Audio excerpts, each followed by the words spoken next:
오늘 저는 창세기 22장 말씀을 통해서 순종의 기도라는 제목으로 함께 말씀의 은혜를 나누려고 그러는데요. 창세기 22장은 아브라함이 하나님 앞에 드린 순종의 기도에 관한 말씀입니다. 생각해 보세요. 아들을 하나님 앞에 드린다. 받아들이기 어려운 명령이었습니다. 그런데 아브라함의 일생 가운데 가장 중요한 결단의 시간, 믿음의 최고봉에 올랐을 때 하나님의 명령에 순종하게 되는데요. 하나님께서 부탁하시고 명령하신 것은 뭐냐면 100세에 얻은 아들 이삭을 하나님께 제물로 바치라고 하는 명령이었습니다. 사실 이 일은 그냥 된 것은 아니고요. 아브라함이 시험 중에 경험한 일이었고 시험을 통해 일어난 일이었기에 이 순종은 여러분 오늘 세상을 살아가는 성도들에게 동일하게 적용될 수 있는 귀한 말씀이기 때문에 아브라함이 시험이 없었다면 과연 하나님 앞에 이삭을 제물로 드릴 수 있었을까? 오늘 그 말씀을 좀 같이 나눠보려고 그래요. 같이 한번 22장 1절 말씀을 우리 한 목소리로 읽어보겠습니다. 시작. 그 일 후에 하나님이 아브라함을 시험하시려고 그를 부르시되 아브라함아 하시니 그가 이르되 내가 여기 있나이다. 하나님의 말씀에 순종하는 사람은 어떤 사람일까요? 오늘 말씀을 한번 잘 띄워줘 보세요. 말씀을 읽을 때 처음에 들어왔던 느낌하고 두 번, 세 번 또 느낌이 다르고 1부 예배를 마치고 2부 예배 말씀을 들으면서 또 보여주는 강조점이 달라졌어요. 아브라함을 하나님께서 부르고 계시듯이 하나님께서는 여러분을 오늘 예배의 자리로 부르고 계신 줄로 믿습니다. 순종할 수 있는 사람이 누구냐? 순종하는 사람은요, 하나님의 말씀에 경청한 사람이 순종할 수가 있어요. 오늘 이 시간 하나님의 생명의 말씀이 여러분의 귀에 들려지기를 축복합니다. 아브라함이 순종할 수 있었던 것은 하나님의 말씀을 들었고 경청했기 때문이라고 하는 거지요. 아브라함의 믿음은 어느 날 갑자기 좋아진 게 아니었습니다. 말씀을 보면 점진적으로 아브라함의 믿음이 좋아지고 있는 걸 볼 수가 있거든요. 무엇을 통해서 믿음이 좋아져요? 시련이요, 시험이요. 그것을 통해서 삶의 고난을 뚫고 믿음이 점점 좋아지는 성숙한 믿음으로 나가는 걸 보게 됩니다. 우리 한번 1절 말씀을 다시 한번 읽어볼 텐데, 하나님께서 아브라함을 시험하셨다라고 하는 단어를 주목해서 보실게요. 시작. 그 일 후에 하나님이 아브라함을 시험하시려고 그를 부르시되 아브라함아 하시니 그가 이르되 내가 여기 있나이다. 하나님께서 아브라함을 부르시고 말씀하셨고 아브라함은 하나님의 말씀 앞에 청종하고 들었다. 이 말씀과 동일하게 짝을 이루고 있는 말씀이 히브리서 11장 17절 말씀에도 나오거든요. 같이 한번 읽어볼게요. 시작. 아브라함은 시험을 받을 때에 믿음으로 이삭을 드렸으니. 여러분 궁금하지 않으세요? 하나님께서 우리의 믿음을 시험하신다는 거예요. 성경 말씀을 묵상할 때 이런 단어에 대한 분명한 정의가 있어야만 여러분 우리가 말씀을 깊이 이해할 수가 있는데, 여기서 시험이라고 하는 단어가 구약에 등장하고 있는 단어가 두 가지 종류의 단어가 등장하는데, 구약에 시험하다라고 할 때 마귀가 사람을 시험할 때 쓰는 단어가 뭐냐면 카레브라고 하는 단어예요. 마귀가 사람을 시험할 때 쓰는 단어가 카레브라고 한다. 유혹이라고 써놨잖아요. 그러니까 마귀가 하나님의 사람들을 하나님 앞에 온전하게 순종하지 못하게 하려고 할 때 하는 일이 뭐냐? 유혹이라는 거죠. 영어로 표현하면 temptation입니다. 그런데 하나님께서 그 하나님의 사람을 믿음을 통과하시고 훈련하게 하시려고 할 때 하시는 시험이 있어요. 그걸 뭐라고 그러냐면요, 테스트. 히브리어 원어는 니사라고 표현되어 있어요. 따라해 볼까요? 카레브, 니사. 하나님 앞에 순종하지 못하게 마귀가 유혹하는 유혹은 카레브라고 하는 건데, 하나님이 하나님의 사람의 믿음을 테스트할 때 하시는 일은 뭐냐면요, 니사예요. 훈련이라고요. 믿음의 테스트라고요. 오늘 저와 여러분들이 하루하루를 살아가면서 여러분 어떤 믿음의 상태에 머물러 있는지 한번 잘 볼게요. 마귀가 사람을 하나님 앞에 순종하지 못하도록 유혹하는 카레브인지, 아니면 이 일로 인하여 하나님께서 영광 받으시기 위하여 내 믿음을 테스트하시는 테스트의 과정을 지나고 있는지. 오늘 아브라함은 하나님 앞에 순종하는 사람의 삶을 살아갑니다. 하나님의 말씀에 경청한 사람이었기 때문에 그럴 수가 있었다는 거예요. 하나님께서 아브라함에 뭘 요구하셨길래 아브라함은 순종했을까요? 여러분 가지고 계시는 성경 2절 말씀, 창세기 22장 2절 말씀을 우리 같이 한번 읽어볼게요. 시작. 여호와께서 가라사대 내 아들 내 사랑하는 독자 이삭을 데리고 모리아 땅으로 가서 내가 너에게 지시한 한 산 거기서 그를 번제로 드리라. 왜 창세기 22장이 아브라함의 순종의 기도라고 말씀을 드리냐면, 여러분 이거 감당하기 어려운 요구였거든요. 놀랍게도 정말 순종하기 불가능한 일을 하나님께서 요구하고 계시는 사건을 우리가 창세기 22장을 통해서 배우게 되는데, 여기서 질문 하나가 생겨요. 우리 같이 한번 따라해 볼게요. 하나님은 왜 믿음이 좋은 사람을 시험해 보시는가?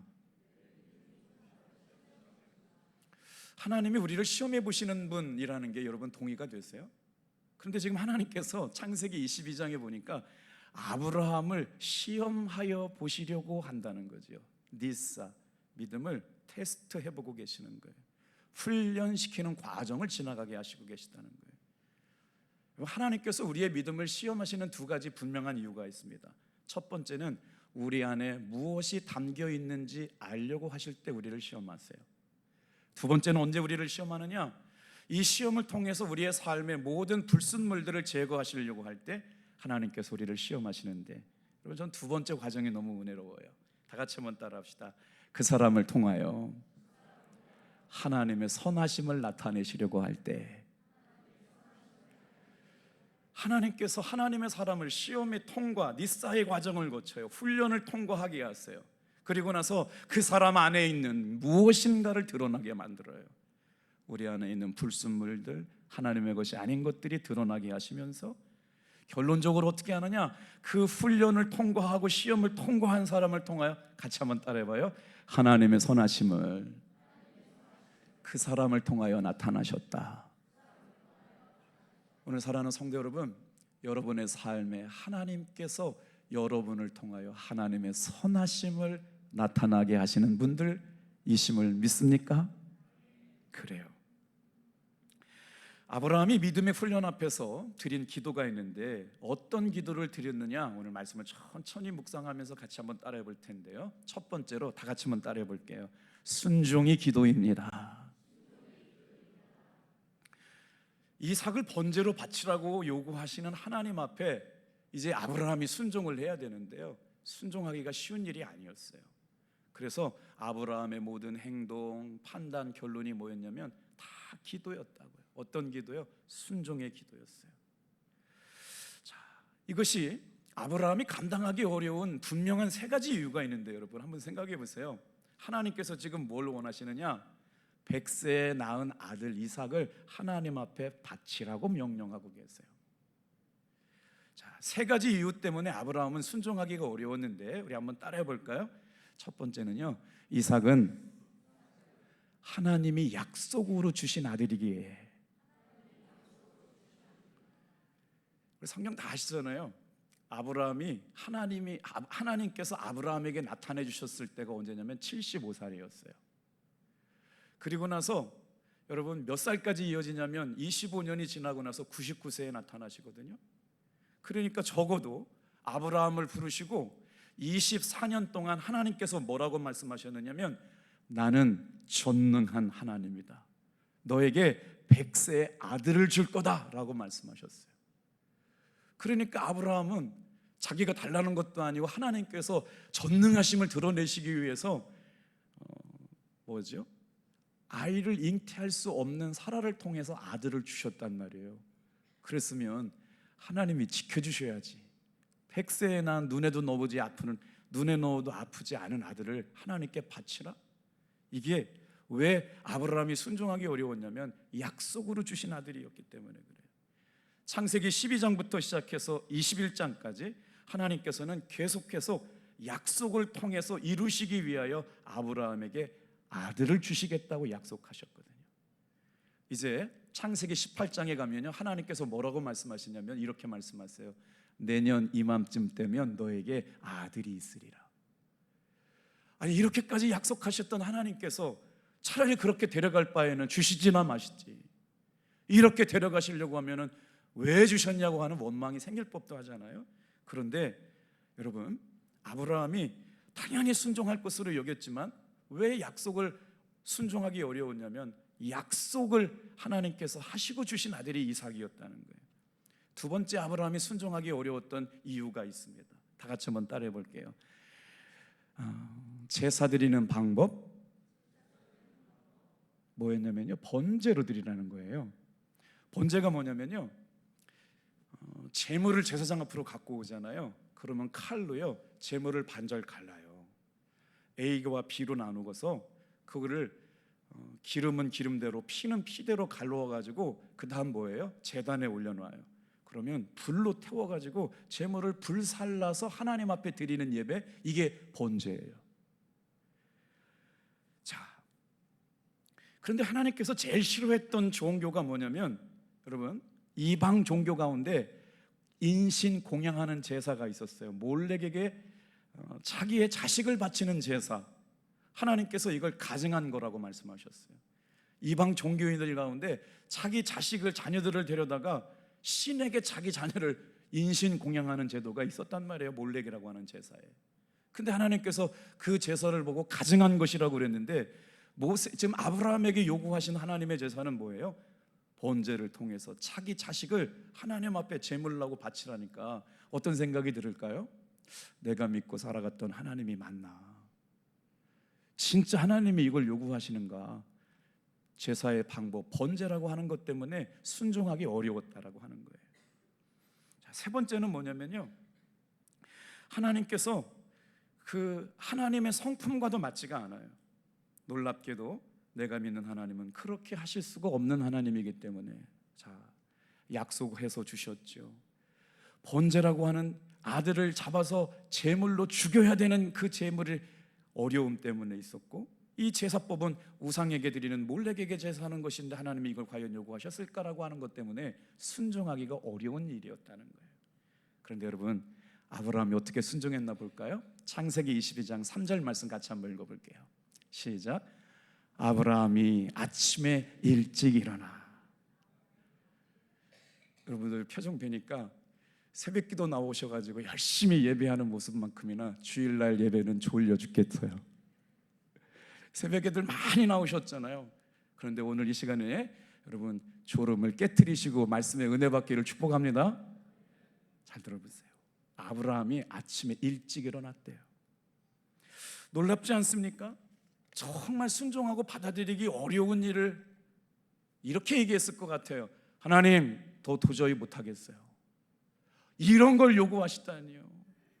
백세해 주신 아들을 가져가시려면 차라리 주시지나 마시죠. 소리치고 뻗대고 그랬을 것 같은데, 성경 어디에도요, 아브라함은 하나님이 말씀하신 것에 대하여 불평하거나 원망하는 소리가 등장하지 않습니다. 한번 3절 말씀 읽어보세요. 3절 말씀 천천히 한번 말씀을 따라가면서 읽어볼게요. 3절, 22장 3절 시작. 아브라함이 아침에 일찍 일어나 나귀의 안장을 지우고 두 종과 그의 아들 이삭을 데리고 번제에 쓸 나무를 쪼개어 가지고 떠나 하나님이 자기에게 일러 주신 곳으로 가더니. 말씀을 읽는데 마음이 찡해졌어요. 어디에도 하나님이 말씀하신 것에 불순종하겠다는 단어가 안 나오는데 지금 아브라함이 뭐 하고 있어요? 아침에 일찍 일어나가지고요, 번제로 드리려고 하면 불을 태워야 되거든요. 그러니까 불살을, 나무를 쪼개고 있는 거예요. 자기 자식 칼로 죽이고 제물로 드려서 불태우려고 나무를 쪼개고 있다. 눈물이 왈칵 나더라고요. 하나님 진짜 이렇게 잔인하신 하나님인가? 앞뒤 분간도 못하고 감당하기 어려운 일 요구하시는 분인가? 여러분 말씀 한번 다시 읽어보세요. 이삭을 데리고 아침에 일찍 일어나 번제에 쓸 나무를 쪼개어 가지고 떠나 하나님이 알려주신 장소로 가니라. 아브라함은 기도의 사람이었고 믿음의 사람이었고 순종의 사람이었기 때문에 하나님께서 말씀하시면 그대로 순종하려고 하는 순종의 기도를 드리고 있는 걸 봐요. 자, 그런데 여러분이 말씀을 묵상하면서요, 아브라함이 어떻게 이런 믿음이 생길 수 있었을까를 우리에게 주시는 굉장히 중요한 구절이 한 장 등장해요. 히브리서 11장 19절이거든요. 다 같이 한번 따라해 볼게요. 아브라함에게는 이런 믿음이 있었습니다. 그냥 말씀하셨기 때문에 순종한 게 아니라 이런 믿음이 있었기 때문에 순종한 거였어요. 시작. 그가 하나님이 능히 이삭을 죽은 자 가운데서 다시 살리실 줄로 생각한지라. 아멘이세요? 아브라함이 믿음의 조상이 그냥 된 게 아니고요, 순종의 사람이 그냥 된 게 아니고요, 하나님의 말씀 앞에 철저하게 청종하고 하나님의 말씀 앞에 믿음으로 반응했기 때문에 그렇게 순종할 수 있었는데, 어떤 믿음이 있었느냐? 능히 이삭을 하나님이 죽은 자 가운데서 다시 살리실 줄을 생각한지라. 아브라함의 순종은 분명한 이유가 있었어요. 내가 아들을 제물로 바치더라도 하나님께서 분명한 뜻이 있을 거야. 다시 살리실 거야. 오늘 사랑하는 성도 여러분, 기도하면서 우리가 놓치지 말아야 할 가장 중요한 거 있습니다. 다 같이 한번 따라해 볼게요. 순종의 기도는 하나님을 믿는 것으로부터 시작됩니다. 기도의 역사, 기도의 응답은 어디로부터 오느냐? 여러분, 믿음이에요. 하나님의 살아계심, 분명히 하나님이 일하실 거야. 감당하기 어려운 일이잖아요. 하나님께서 백세해 주신 아들을 손으로 갈라가지고 죽여서 불태우게 하시는데 하나님이 분명히 살아나게 하실 거다, 이런 믿음이 있었기 때문에 순종했다는 거죠. 자, 오늘 저와 여러분들에게 여러분 기도를 통해서 순종이 기도임을 믿는 사람들, 어떠한 삶의 태도라도 하나님을 믿는 믿음으로 기도할 수 있게 되기를 바랍니다. 그때 그 믿음이 역사했다는 거예요. 자, 한번 두 번째 한번 말씀 따라해 볼게요. 완전한 순종이 완전한 믿음입니다. 여러분, 믿음에 대한 순종을 하려고 하니까 어떻게 해야 돼요? 결단해야 되거든요.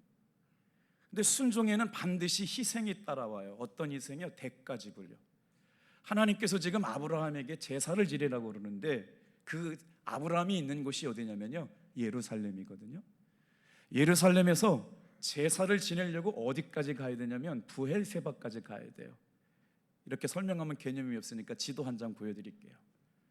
자, 여러분 잘 따져보세요. 지금 아브라함이 예루살렘에 있어요. 그리고 나서 어디까지 가요? 브엘세바까지 내려오는데 성경학자들은 저 거리가 70km에서 80km, 대략 75km, 며칠을 가야 돼요. 한 사람이 하루 종일 걸어가 봐야 25km밖에 못 가요. 그러니 3일 길을 걸어가야 돼요. 하나님 앞에, 여러분, 저 브엘세바에 가가지고 그 제사를 드리는 곳까지 가려고 하다 보니까 얼마나 힘든 일이었을까요? 모리아 산까지 아들을 데리고 가면서 수만 번 마음이 바뀌지 않았을까요? 그런데 불평하거나 불순종하는 단어가 등장하지 않아요. 문제는 3일 동안 걸어가면서 얼마나 많은 생각들이 걸었을까요? 프랑스 화가였던 샤갈이 오늘 창세기 22장 이 본문 말씀을 가지고 그림을 하나 그렸는데요. 야, 제가 준 그림보다 훨씬 멋진 그림을 찾아주셨네요. 여러분, 제가 미술은 잘 모르지만 저 그림을 이렇게 해석해요.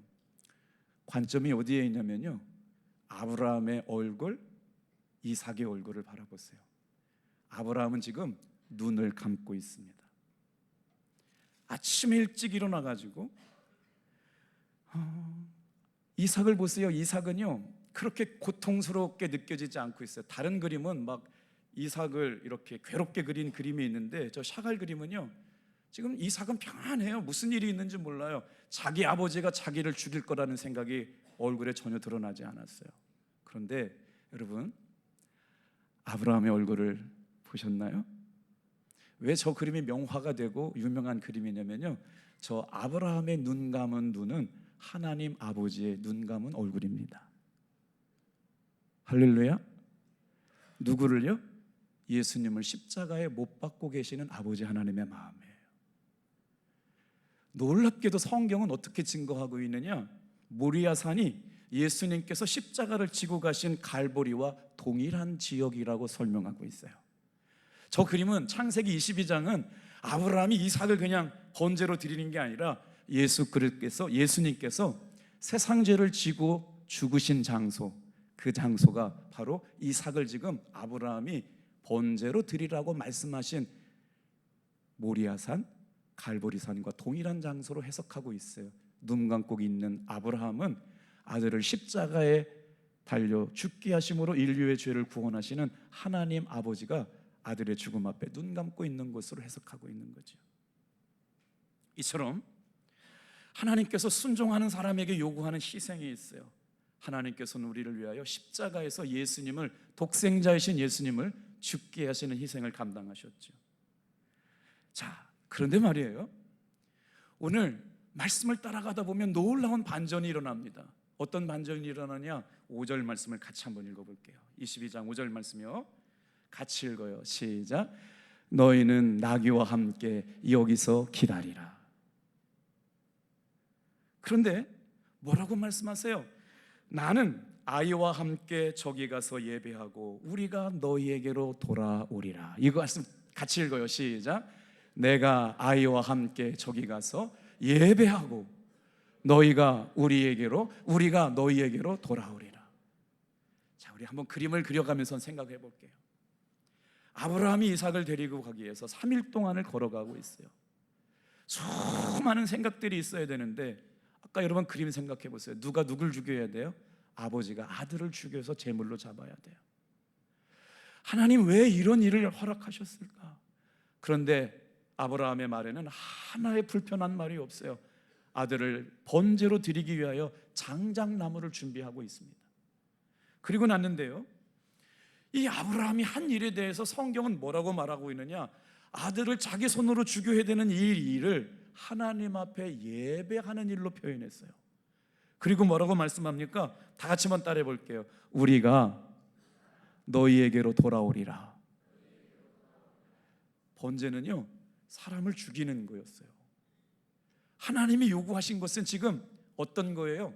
사단이 요구하는 게 아니고요, 하나님 앞에 순종의 삶을 살아가는 사람들에게, 믿음의 삶을 살아가는 사람들에게 사탄이 우리를 유혹하는 게 아니고 그 사람을 통하여 영광을 나타내시려고 하시는 일, 테스트하시는 거예요. 그 사람을 통하여 하나님이 나타나시려고 하시는 일들을 테스트하는 과정 가운데 아브라함이 어떻게 순종해요? 아주 뜻밖의 말을 합니다.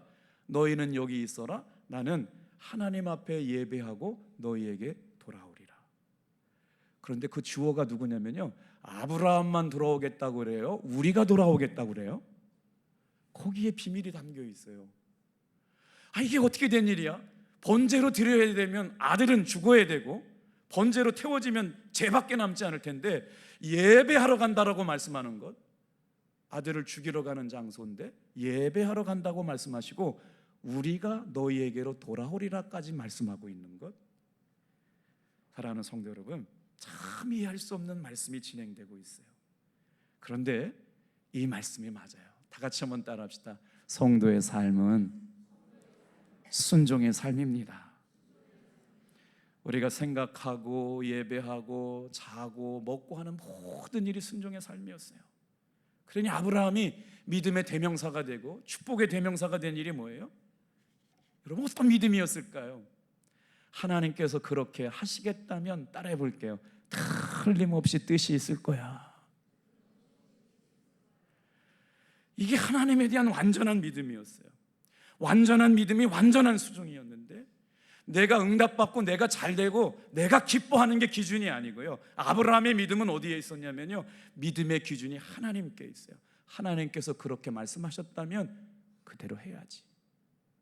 순종의 기도를 드리는 사람. 우리가 여러분 예배를 드리면서 내가 만족하고 내가 기쁘고 내가 즐겁고 하는 게 예배가 아니었어요.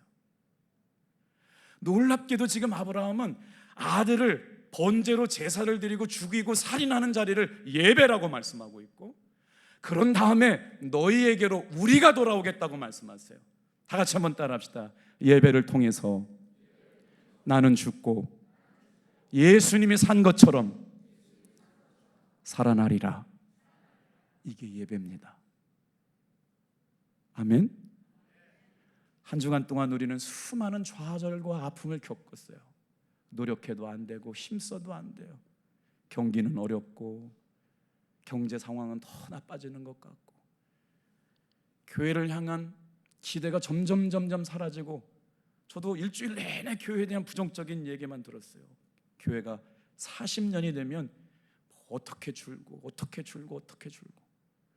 그런데 여러분, 하나님은 말이에요, 예배 가운데 내가 죽으면 내가 살게 되는 것이 예배인 줄로 믿습니다. 예배 가운데 내가 죽으면 내가 살게 되는 것, 나는 죽고 예수로 사는 것이 예배인 줄로 믿습니다. 놀랍지 않습니까? 이게 예배라는 거예요. 나의 만족과 나의 유익이 아니라 육신과 허물과 죄가 많은 내가 예수님의 보혈 앞에 죽어지면 내가 살아나는 역사, 이게 예배라는 거예요. 오늘 이 예배를 통하여 여러분이 살아남을 경험하게 되기를 축복합니다. 예수로만 살고 나는 죽고 내 안에 예수가 살고, 예수님이 십자가의 죽으심으로 말미암아 부활하심으로 말미암아 승리하셨던 역사, 이게 초점 맞춰진 것이 순종이요, 이게 초점 맞춰진 것이 예배인 줄로 믿습니다. 그래서 예배의 중심에는 예수님의 십자가의 희생이 있어요. 예배의 목적은 뭐예요? 예수님께서 희생하신 것에 감사하며 감격하는 거예요. 아브라함이 모리아 산에서 아들을 바친 사건은 하나님께서 아들이신 예수를 십자가에 못 박으심으로 인류의 죄를 구원하신 그 장소와 동일한 사건으로 아들의 십자가를 눈 감고 계시는 아버지 아브라함의 모습을 통해 비유로 말씀하고 계시는 것이죠. 오늘 다 같이 한번 따라하겠습니다. 우리가 너희에게로 돌아오리라. 아브라함은 아들을 죽인 후에 다시 돌아오겠다고 말씀하시는 거예요. 죽는 것이 여러분 예배가 아니고 살아나는 것이 예배인 줄로 믿습니다. 그런데 어떤 게 죽을 때 예배가 될 수 있어요? 내가 죽는 거예요. 그러나 주님께서 부활하실 때 나도 부활하게 되는 거지요. 오늘 저와 여러분이 아브라함의 순종의 기도를 묵상하고 있어요. 완전한 순종이 완전한 믿음이라는 말씀을 드렸고요. 우리 세 번째 한번 같이 따라해 볼게요. 순종만이 살 길이다. 한 번만 더 크게 할까요? 순종만이 살 길이다. 아브라함은 100세에 낳은 아들을 제물로 바치라고 한 하나님의 정말 감당하기 어려운 마음에도 토다는 일이 없어요. 오직 그 말씀에 청종함으로 말미암아 하나님의 말씀을 듣는 사람이 순종해요. 순종만이 살게 되는데 이유가 있어요. 순종하게 되는 사람에게 누리는 특권이 있어요.